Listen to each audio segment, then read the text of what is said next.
they did that.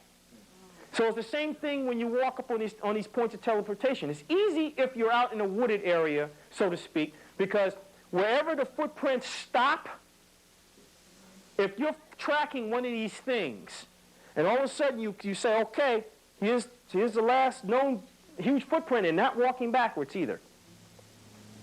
And it stops at some area or some tree, then you know that there's a major point of teleportation there. And then what you do is you immediately, one of the first things that we learned how to do is you immediately start going into your breathing exercises, so that what happens when you start breathing, your body starts to vibrate. You're forcing it to vibrate. And when you force it to vibrate, you're turning around, because you want to start picking up as if you had an electromagnetic compass in your hand. So if you got hardware in your hand, you can do it also.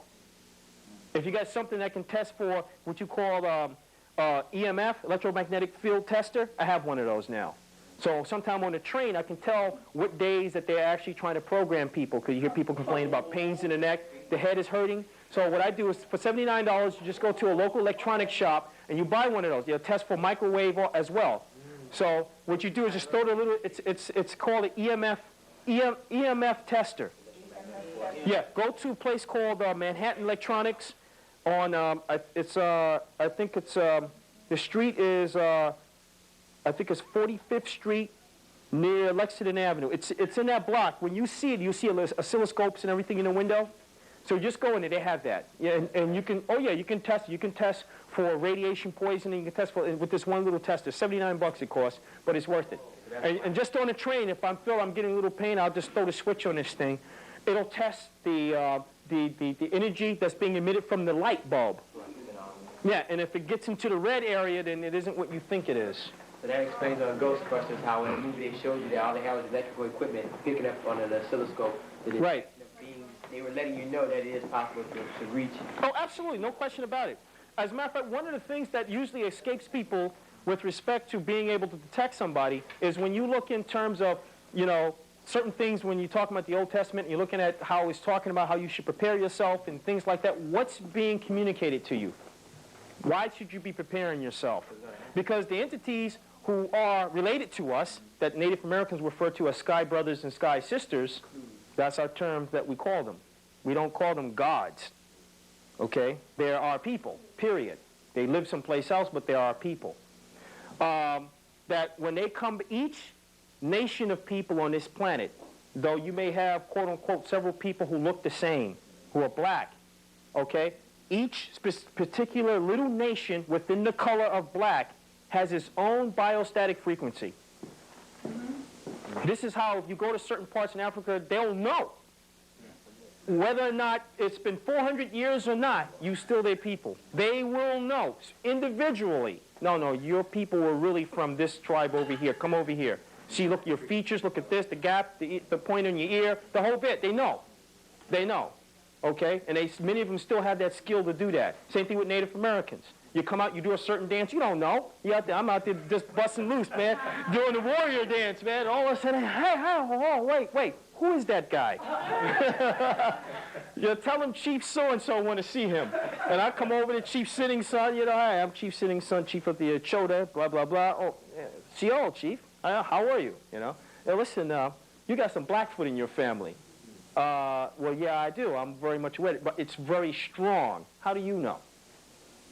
Because of that dance right there. Not many of y'all do that dance, like how you do that dance. I'm like, okay. But the point that I'm trying to make is, you can also be somewhat of a portal. So your sky brothers and sisters who are on their way back are looking for those who are emitting the frequency that they know are their people. So when you talk about, for lack of a better terminology, where Christians use the word rapture and stuff like that, that's all religiousized. This stuff is real. It has always been, from day one, since we've been here. Different peoples who are here, regardless of their color, have come in from different home worlds. Through what? Portals. Okay? One minute you're going to say, well, there weren't really any record of Europeans here on the surface of the earth. And then all of a sudden we got them, and we still can't explain where did they come from. See what I'm saying? How come you can't explain where they came from if you're saying they're raping the earth And it's obvious that they don't care about this place. They're raping, they're getting everything that they need. The question is, who are they raping it for? Who do they serve? Okay? So be very careful about using common terms. We all serve the same God. Oh, really? Well, the God of my people is the one who we call this, this, this, and this, and this. And this is what he did for us, and we have records to prove it. What about you? Now, what did you say about your God again? Well, no, well, it's not the same God. Okay, so as I would usually ask them, this is me dealing with Europeans, sometime at my job. And we have some white boys and white women, they're witches. And they know about this stuff, especially portals and chakra centers. As a matter of fact, they flock to Montauk Point, Long Island, because of the underground pyramid that is there, which is about the size of the pyramid in Egypt. It's an underground pyramid. And all of the 20-foot high pyramids that they told us, let me back up, all of the 20-foot high points that existed on Long Island between World War I and World War II, where the Army Corps of Engineers knocked it down, what was those? The answer is, if you're familiar with the Old Testament, you should know exactly what it is. They're altars. And you build them, especially the specific dimensions of them is they look like a pyramid. You started with so many stones at the bottom, the thickness of the stone. It tells you exactly in the Old Testament how to build one, period. Better? I don't like looking at myself on the camera, man. I'll do it for you. Okay, thanks. I didn't recall moving. See, that's teleportation stuff, man. You guys leave me alone. Anyway, there are certain things that also you're not going to really get out of if you treating certain books. See, I'm into knowledge. And if you treat certain books in a religious manner, you're going to get messed up. I'm telling you right now, you will get messed up and messed over. When you start reading them in the languages other than English, the English language, as we have found basically, is about 65 to 70% off in those books. That's how disaccurate it is. They got you saying stuff about worshiping new moons and stuff, and the word, it ain't got nothing to do with that. Okay? The same thing has happened in Islam. There's no exception to the rule. The same thing with the Quran. Okay? They have changed stuff. This is what I'm talking about. If you don't deal with it in the language that it's in, because that same language, spoken-wise, you can go and use these same words, sachem and all these other terms, and you can say those same exact words to a Native American who speaks his language. He knows exactly what you're talking about, because that word that has the meaning of what it means over there means the same thing over here. Okay? It's universal, it has its universal roots. And these words that most of the folks spoke on the continent of Africa as well as over here and other parts of the world are geometric, so they already emit a force. So there's more than you just showing up, quote unquote, to a portal. They say many of the men who went to battle, including the ancient Egyptians. See, what you may not be familiar with is they haven't given us a true real world. You know, if someone could come back with a video or take the CDs that they raided one of the chambers of the pyramids when they blew up the floor, and they went in and took the CDs out of it, that's where they got the idea of the CD disc from. And on those CDs are information for us that was left here for us. It's like an underground vault of nothing but pure information. Anything you want to know, DNA, the whole bit. This stuff is laid out like you wouldn't believe on how to correct certain things with I'm talking real world science, math, and engineering. So this is what people were talking, but since people were prevented, indigenous people, and when I mean indigenous, I mean from wherever they exist in the world, was prevented from gaining access to their own knowledge. See, that's what the white man did. When he came over here, even to the people of color over here, the first thing he did was he blocked off your major chakra centers, because your chakra center is also where your command centers are. For who? Your sky brothers and sisters. You see what's going on here? So the war, as they say, the war of the worlds has never ended. There's a major battle going on right now. And they're trying to keep us as ignorant as they possibly can, so that when someone does make a, so to speak, showing, okay, this is where you get into that stuff about the false Christ and all this other kind of stuff. When they do make a showing, you might be tricked. And that's what they're hoping for. So that you can be perhaps a dinner on somebody's, you can be dinner, yourself, dinner on someone's plate in another galaxy someplace. And see, what people don't want to talk about with this slavery thing is, that's another degree of slavery that nobody would dare even talk about. is it wasn't just only the white man doing his thing. He had help. And I don't mean help by local villagers. I'm talking about going and being sold as a slave into another system somewhere to drain you of your contents. And that is now happening here from the stuff that you can get your hands on right now in underground facilities with these negative entities who are the sky brothers and sisters to who we may refer to as our enemies. And they say women who are extremely pregnant, meaning that this interbreeding thing with this mixing of the DNA and all this other kind of stuff. Why? They want this planet for themselves. Okay? And as far as they're concerned, it's time for you to go. They don't care nothing about you. They never did. It's time to go, as far as they're concerned. But there's, luckily for us, the Creator in his infinite wisdom. As a matter of fact, it's a consortium of them. He's and she's. Okay? Yes, when you start looking at the word Elohim, it's a plural word. It's masculine and feminine. Okay? And you have to know that. You know, oh, I saw a man angel, or I saw a woman angel. First of all, the way that they use that terminology is it's nonsense. That's something the Catholic Church came up with, a Latin word for that. The word malachim really means those who are sent with authority from the ruling king, because malach is in there, the word malach, with authority on a mission. That's what it means. So that's why they would say certain words, certain things like even men and women can be referred to as angels. Why? Because you're sent with what you call the moral authority to do what you need to do. And that's your mission is to go forth in the world and take care of business. This stuff is not religious. The way the book is laying it down with the plagues, the boils on the skin, the diseases that break forth, when you start reading this in the language that it is, it's serious. And it ain't religious. And also telling you about don't shed no tears. If you consciously have not gotten yourself together, these things are going to happen to you. Okay? And not even I will help you.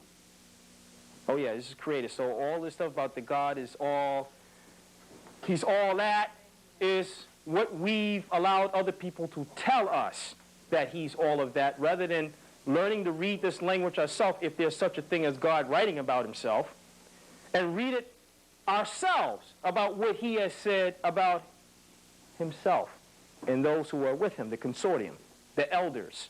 Can you step back? So a little bit more. Are you going to adjust this over here? hey, I'm going to adjust that as soon as you go back. Go all the way back, brother. So that we have to. Where are you? I mean, are we touching any spots right now or what? Yeah. You have it, brother. You know. Yeah. You're a rock, man. All right, so some of the things here, because I know that some of the things that I'm pointing on are some things that you may say, you know, what if they wasn't really being straightforward with these words here? Why are we over here singing these religious hymns? What's going on? What's going on here? What about the slave thing about, you know, the chariots coming to carry me home? What is that talking about? My sky brothers and sisters. Plain and simple.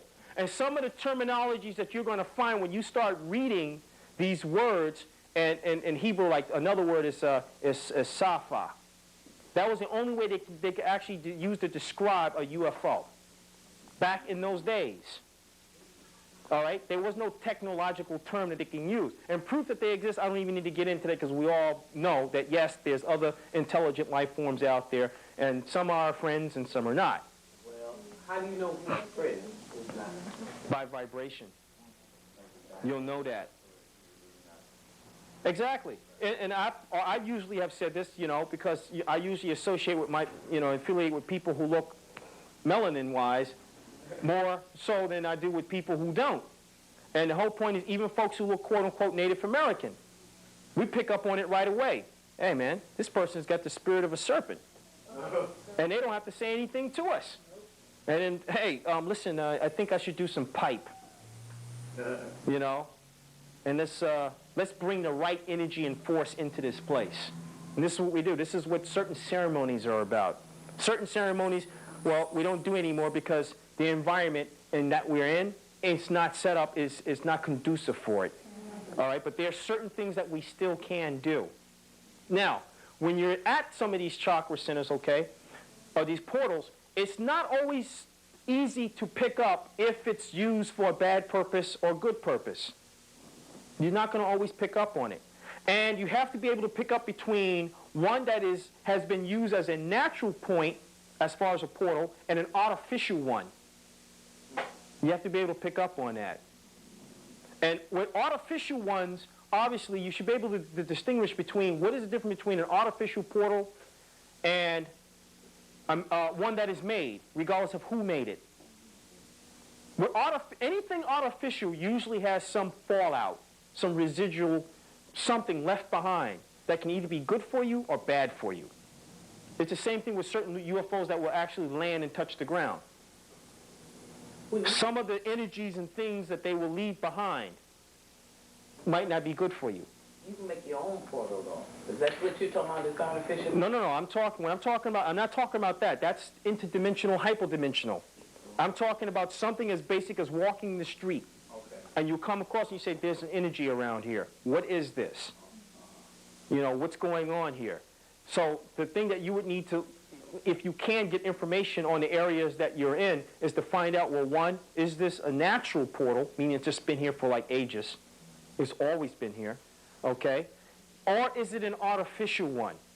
Because you might think it's artificial if, for example, you've been walking this street all this time and you've never picked up on an energy shift. And you know that you probably have experienced energy shifts. Let's go back 3 years, I guess. 4 years, maybe. It's a hot summer. You're walking down the street and all of a sudden you swear the ground moved because you felt a shift, but not enough where you would fall down. Okay? You felt like an energy that shot right up through your head and all of a sudden something is partially separating. You feel consciousness and something else, but not to the point where you're going to pass out. So what's going on? Okay? Not only does the Earth have portals, but the Earth itself is within the range of a major portal, which is out in space. There's a lot of things going on. Everything is interrelated. So now when you start looking again at some of these other books and you're talking about those who quote-unquote serve the Creator and how they travel and the speeds in which they can travel is beyond grease lightning. Why? Because they're utilizing what's out there. There's no hocus pocus to it. In basic physics or mechanics, they will tell you that if you have the capabilities to warp space, meaning you have control on time, if you can warp space, meaning fold it over, as many times as you need, you can actually do what they call hop from one point to another point without much effort. You can do that. So, what are they showing you in Star Trek? Warp factor 9. So when he says we are approaching warp 9, what has he told you? We've folded space over 9 times. That's what he's told you. Now, folding space over 9 times has nothing to do with the speed. You still need something that while you're folding over this time continuum, okay, you still need something that you can use to give you some kick. So theoretically speaking, you can, if your car has the ability to fold time over 9 times, you can fold time over 9 times and still be traveling at 50 miles an hour. Of course, you're going to get to your destination extremely fast, folding it over 9 times. But the way that this man wants to do it now is he wants to move beyond the speed of light and then be able to fold time over 9 times. That's what he wants. He wants to travel at, quote-unquote, the speed of angels. Because it says that when they travel so many trillions of miles per second. Wow. And they use the technology to do this. And many of the books they removed from the Old Testament goes hot and heavy into that. You find out that the one that you're calling God has a crew. Yes. They have a head angel who's referred to as the Prince of Wheels. Yes. He has a mechanic fleet under him. Yes. What's their job? Make sure that the ships are well maintained. And what kinds of ships that they have at their disposal if they should get in a dogfight. Yeah, that they can hop in. Forget the toolboxes. Sit that aside. Let's go on these battle cruises here. And let's get busy. Okay? He has an army. So all this stuff that some folks have been perhaps singing about in the Christian church, you find out that talking about the angels are floating from the sky and all that. God's version of paratroopers. Real. Looking like men. fighting. Where's the religion in it? There isn't any religion in it. This is why one of the things is we'll come back and we're going to get jumped on so bad, even by his own forces, for being dummies. He says, for not using reasoning. There is no excuse for this. He didn't send this, what we're doing now. No excuse for it. None. And he says he will not have any pity on us, and don't we even bother shedding a tear. Just stand still and take it. He's going to drop the axe on you. That's what he said. He said, when I hit you, I'm going to hit you with everything in one punch. And you're going to know who I was, and you will be sorry that you didn't do what you're supposed to do. Period. And that's coming straight out of the Hebrew, back into the English. Not the way the English has been telling it. Okay? And as some folks would say, oh, well, we found the Bible to be racist and prejudice. Yeah? Well, if you read it in the language that it is, no, it's not. Because what is the first nation that's going to be given its due recognition after all this smoke clears? Ethiopia. And then another nation, and then, quote unquote, the Israelites shall be third. It will be the Ethiopians, the Egyptians, the authentic Egyptians. We know who we're talking about, right? And then, quote unquote, the Israelites. They will be third. Ethiopians will be first with respect to their status and some other stuff. That's the way it is. You can find that in the Old Testament, man. No joke about it. None. So where's all this other stuff that people are coming up with? I don't know.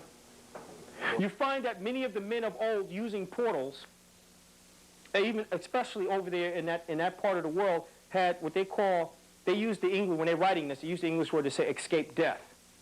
What they did was they went from one portal and was teleported to another part on the surface of this earth. And the stories are the same over here. That goes back to like Methuselah's father, people could walk in and out of time. Yeah, exactly. Exactly. This is exactly what we're talking about here, because all of these things ultimately is dependent upon time. And time has its own vibration.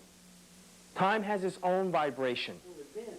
Oh, well, you can bend it, reshape it. Look, this European back here is putting rips and tears into it, which is causing other dimensions to fall into this dimension.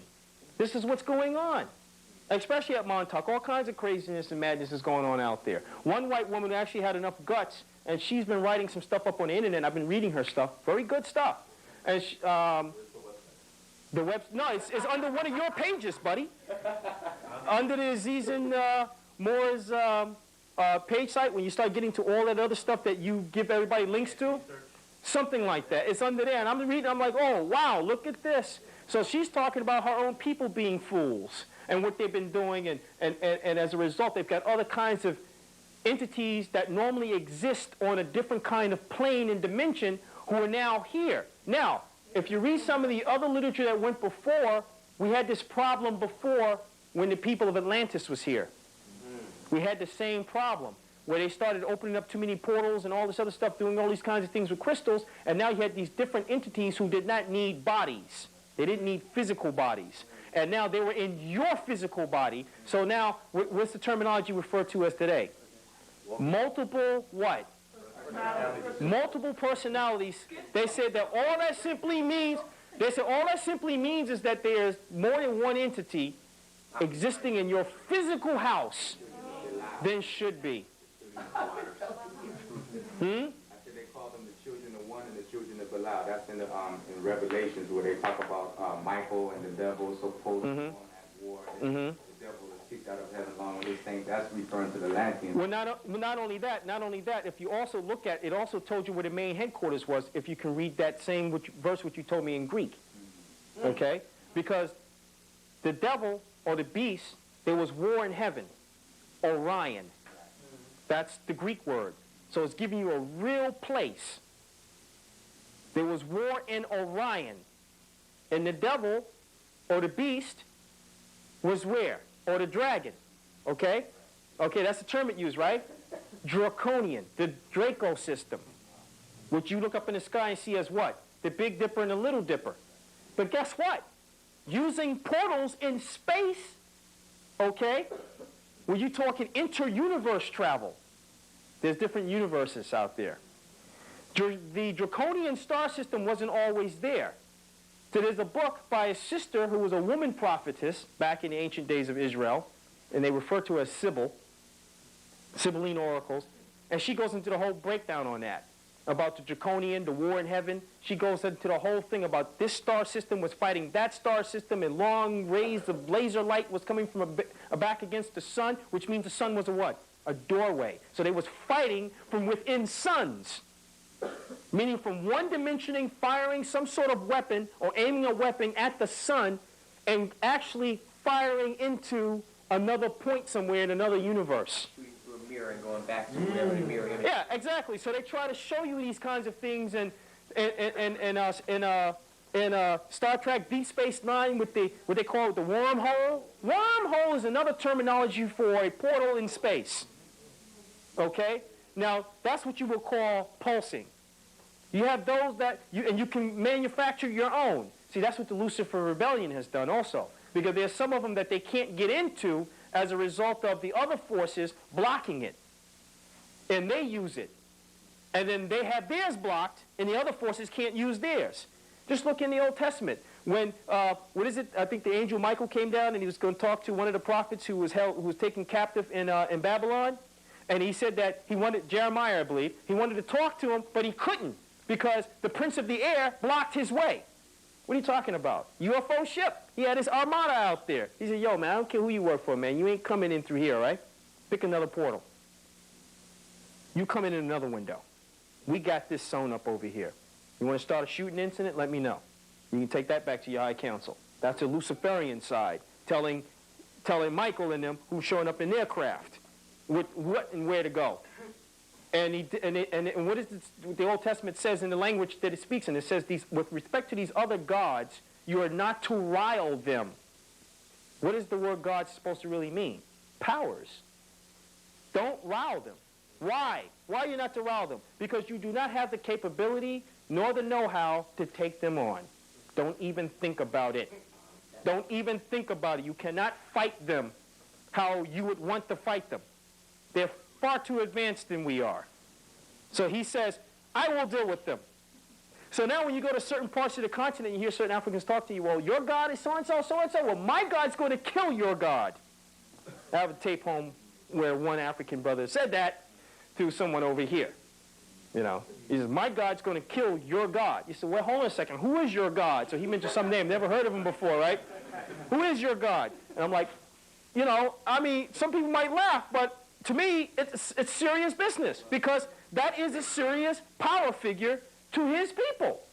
And his people allegedly know that deity that they refer to as deity. They know who he is. Dagon is real. Okay? And that also corresponds to a star constellation, a star system. So when you talk about do not make any graven images or carve that which is in the heavens above, nor which is underneath the seas below, what is that telling you to do?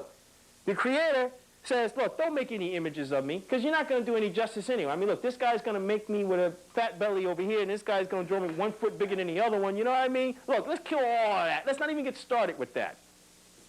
All right? And others said, well, look, we want to remember who they refer to as their sky brothers and sisters who came and talked to them. So what you're looking at is power figures who've been at war with each other. That's what you're looking at. And to a certain degree, depending on what we do with ourselves, can spell whether or not we get mixed up in the crossfire. Because that's what's been going on. If you look at how the Egyptians how they lost their power with respect to the diseases and stuff that fell upon them, was what? In simple terminology today. You don't have to read no Bible to figure it out. Germ warfare, period. Now, what do the world have in its arsenal today that if they dropped it on you would produce boils on your skin? And you drown in your own fluids and everything? Mustard gas. All right? Which also does what to you? Puts blisters on you. Very bad boils and blisters. Very bad. That's what Mussolini did to Ethiopia. But what I'm looking at is, we're looking at that and saying, now let's go back. So we're not talking about the Egyptians falling down in battle as a result of them being a ragtag unit. That's not what we're talking about here. because the Egyptians had advanced radios in which they can speak militarily to each other. They call them what? Beasts that could speak. That's another term that radios are referred to in the ancient days. They're not talking about talking to a donkey or a horse and it could talk. No, sorry, that's not what's going on here. All right? Many a times when they went to invade and take down the Assyrians, the Egyptians, they did what? They had engines that was powered by some fuels that composed of mercury as a fuel. Very clean, doesn't pollute. Scientists today still can't figure out how to use mercury as fuel. But it has something to do with interdimensional travel. If you can build your own craft. During the days of Abraham, what did he say about, with respect to his own times? That they were building what? Jet engines in his days. And the diet that they had for those people who were already being trained to be pilots, that's in Abraham's days. But we're not giving the full picture. We're just giving a little religious synopsis. We got a guy walking around with sandals, and he's got a straw in his mouth and some barley in the hip pocket, and he's just this great groovy religious guy. I'm not saying he wasn't good. What I'm saying is how he's presented to us. This is how he's presented to us. And most of the prophets who became prophets went to what? Schools for what? On how to be a prophet.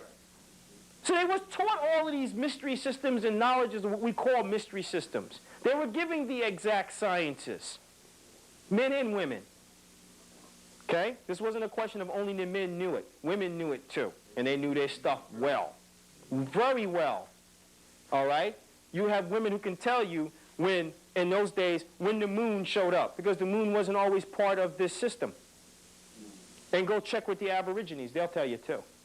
When the moon showed up. It was an artificial what? Invasion craft. And when it showed up, the women began to bleed. So they blamed the moon on making the women sick. Yes, this is in their culture, and it's in some of the Native American cultures over here too. And star systems that used to exist that no longer exist. You can go back and read Sister Sybil's stuff that you can get in the Old Testament pseudepigrapher books, big hardbound book. And she goes and tells you about the war in heaven and all this and this, that, and this star system used to exist and it doesn't exist no more because it was totally obliterated by the people from this star system. And then the Taurus system took on the system in Sagittarius. Oh yeah, it goes on and on. And Draco removed itself from where it was to a new point. So we look up at night and see Big Dipper, Little Dipper, Draco. That's Draco.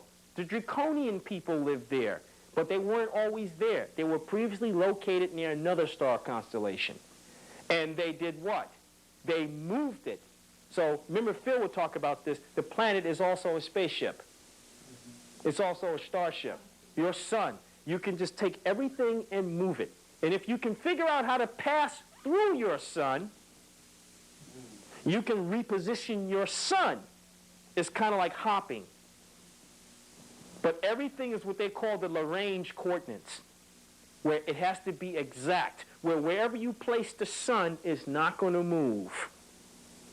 There are certain points that exist between the Earth, the Moon, and the Sun that if you place an object out there, the Earth and the Moon can move all at once, but it needs no extra help or no energy to be put into this object to make it move. So they found that certain quote-unquote alien artifacts are really accurately located today in these points that are out there in space between the moon and the Earth itself, and they refer to it as the Lagrange coordinates. And it uses whatever electromagnetic energy is between whatever is out here in your universe. And it needs no extra propulsion whatsoever to make it go. None. So there's a lot of things that's going on here that there's more things going on than what I can actually stand here and talk to you about. So what I'll have to do is break this lecture up. So this is just a basic overview. Everything from walking and being able to pick up the energy, all right, to certain ceremonies that you can perform. See, some folks don't get too locked up on a ceremony. It's what you're saying. It's what energy you're putting out at that portal. You say, this portal's bad, man. We got to close this portal up. Why? Look at them footprints. And wherever you see the bad footprints, you see the good ones too. So I saw a footprint that you would refer to as a human footprint. That's the Yeti people. And that bad boy was big. And occasionally around the land, because they're friendly with us, they don't eat us, they don't do any of that kind of nonsense. They're known as watchers. You can find them mentioned in the Old Testament pseudepigrapha books, again, which used to be part of the Old Testament. Okay? And mind you, the Catholic Church made the decision, remove those books, because they're of no spiritual value to the people. We want them to have this lobotomized book. Take this. They put in what they wanted to put in, and they took out what they wanted to take out. And the original set of books, according to the Old Testament, said there used to be 204. So now you walk around with 69, 72 books. That's a joke. Where's the rest of it? They took the meat out. It's like some guy put a corkscrew and he just screwed the whole thing out and just removed the core. And just left you with the donut, the hole. Left you with the hole. And you're trying to remap. You're trying to remap. Now, here's the beautiful thing about once you start locking on to things that are geometric. Let me give you an example of geometric. Holograms. They're geometric. You want to know why? The difference between that and a two-dimensional photo. If I cut up a two-dimensional photo, I have no way of remapping it